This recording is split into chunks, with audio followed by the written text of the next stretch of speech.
అగ్గిపెట్టి గుగ్గిపెట్టి కోడి కొంగ లైక్ షేర్ సబ్స్క్రైబ్. హాయ్ అండి, వెల్కమ్ టు కింగ్ రకమం యూట్యూబ్ ఛానల్. ఈ రోజు లేటెస్ట్ గా వచ్చిన గవర్నమెంట్ ఇన్ఫర్మేషన్ ఒకటి తెలుసుకుందాము. మే నెల పెన్షన్ సంబంధించి ఏపీ గవర్నమెంట్ అవ్వాతాతలకి శుభవార్త అయితే చెప్పడం జరిగిందండి. ఈ శుభవార్త ఏంటి అనే పూర్తి వివరాలు ఈ వీడియోని అయితే తెలుసుకునే ప్రయత్నం చేద్దాము. అయితే వీడియోలోకి వెళ్లే ముందు మన ఛానల్ సబ్స్క్రైబ్ చేసుకోవడం మర్చిపోకండి. చాలా మంది వీడియో చూస్తున్నారు కానీ మన ఛానల్ సబ్స్క్రైబ్ చేసుకోవట్లేదు. వీడియో చూసిన ప్రతి ఒక్కరు కూడా మన ఛానల్ సబ్స్క్రైబ్ చేసుకోండి. పక్కన బెల్ ఐకాన్ అయితే క్లిక్ చేయండి. మన వీడియోని అయితే లైక్ చేయడం మాత్రం మర్చిపోకండి. ఇక ఆలస్యం చేయకుండా వీడియోలోకి అయితే వెళ్ళిపోదాము. పోయిన నెల అంటే ఏప్రిల్ నెల పెన్షన్ కోసం చాలా మంది చాలా రకాల ఇబ్బందులు అయితే పడ్డారండి. చాలా మంది ఎండలో వెళ్ళలేక చాలా అవస్థలు అయితే పడ్డారు. అయితే ఈ నెల మాత్రం పెన్షన్ కోసం ఏపీ గవర్నమెంట్ ఒక గుడ్ న్యూస్ అయితే చెప్పడం జరిగింది అవ్వాతాతలందరికీ. ఈ గుడ్ న్యూస్ వల్ల పెన్షన్స్ అందరూ సచివాలయానికి వెళ్లాల్సిన అవసరం లేదు, ఈ ఎండలో ఇబ్బందులు పడవలసిన అవసరం లేకుండా ఏపీ గవర్నమెంట్ అయితే డెసిషన్ అయితే తీసుకోవడం జరుగుతూ ఉంది.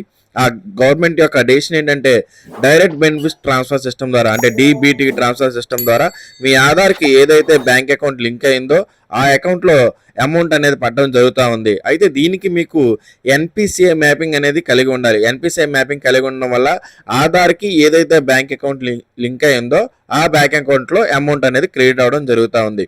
అయితే మిగిలిన వారికి చాలా మందికి బ్యాంక్ అకౌంట్కి మనకి ఆధార్ లింక్ అయి ఉండదు. ఎందుకంటే అవ్వతాతలు అనేవారు చాలా ఏజ్డ్ పర్సన్స్ కాబట్టి వారికి లింక్ అయి ఉండదు. ఎవరికైతే లింక్ కాలేదో ఆ 20 to 25%, 20 నుంచి 25% మంది ఎవరైతే ఉన్నారో వారికి మాత్రం ప్రతి ఒక్కరు ఆ ఇళ్లకు వచ్చి వారికి ఒక పెన్షన్ అనేది ఇవ్వడం జరుగుతూ ఉంది. ఎవరికైతే ఆధార్కి బ్యాంక్ అకౌంట్ లింక్ అయి ఉందో ఒక 75% నుంచి 80% మందికి వీరికి వారి బ్యాంక్ అకౌంట్లోనే ఈ నెల పెన్షన్ ఒక అమౌంట్ అనేది పడడం అయితే జరుగుతూ ఉంది.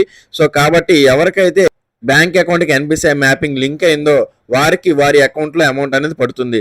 అయితే ఏ అకౌంట్లో అమౌంట్ అనేది పడుతుంది అన్న విషయాన్ని ముందుగానే సచివాలయంలో అయితే తెలియజేయడం చేస్తారు. మీకు ఏ బ్యాంక్ అకౌంట్కు మీ ఆధార్ లింక్ అయి ఉంది అనే ప్రతి విషయాన్ని ప్రతి పెన్షనర్కి సచివాలయం వారు తెలియజేయడం అయితే జరుగుతుంది. పెన్షనర్కి మీకు ఏ అకౌంట్లో అమౌంట్ అనేది పడుతుంది అన్న విషయాన్ని అయితే ముందుగానే తెలియజేయడం అయితే జరుగుతూ ఉంది. సో మీకు మీ అకౌంట్ దేనికైతే లింక్ అయి ఉందో ఎన్పిసిఐ మ్యాపింగ్ ఏ అకౌంట్కి అయితే ఉందో తెలుసుకునే విధానం ఒకసారి చూద్దామండి. ఇక్కడ నేను పైన ఒక లింక్ ఉంది. ఈ లింక్ అనేది నేను కింద డిస్క్రిప్షన్లో కూడా ఇస్తాను. ఆ లింక్ మీద క్లిక్ చేసిన తర్వాత ఇక్కడ ఎంటర్ యువర్ ఆధార్ నెంబర్ అని అడుగుతుంది. ఈ ఆధార్ నెంబర్ అనేది ఎంటర్ చేసిన తర్వాత క్యాప్చర్ అనేది ఎంటర్ చేయాలి. ఈ క్యాప్చర్ అనేది ఎంటర్ చేసిన తర్వాత సెండ్ ఓటీపీ అనే ఆప్షన్ మీద క్లిక్ చేయాలి. మీ మొబైల్కి ఓటీపీ వస్తుంది. ఆ ఓటీపీని ఇక్కడ ఎంటర్ చేయాలి. ఆ ఓటీపీ ఎంటర్ చేసిన తర్వాత మీకు ఇక్కడ డీటెయిల్స్ అనేవి అప్పీర్ అవ్వడం జరుగుతుంది. మీ యొక్క ఆధార్ నెంబరు, సీడ్ అయిన డేటు, ఏ అకౌంట్కి సీడ్ అయిందంటే బ్యాంక్ తాలూకు నేమ్ అనేది కనిపించడం జరుగుతుంది.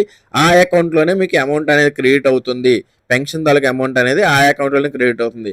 అంతేకాకుండా సచివాలయంలో కూడా మీకు ఈ యొక్క ఇన్ఫర్మేషన్ని ముందుగానే తెలియజేస్తారు. మీకు ఏ అకౌంట్కి అయితే బ్యాంక్ అనేది లింక్ అయిందో ఆ యొక్క ఇన్ఫర్మేషన్ అనేది మీకు ముందుగానే తెలియజేస్తారు.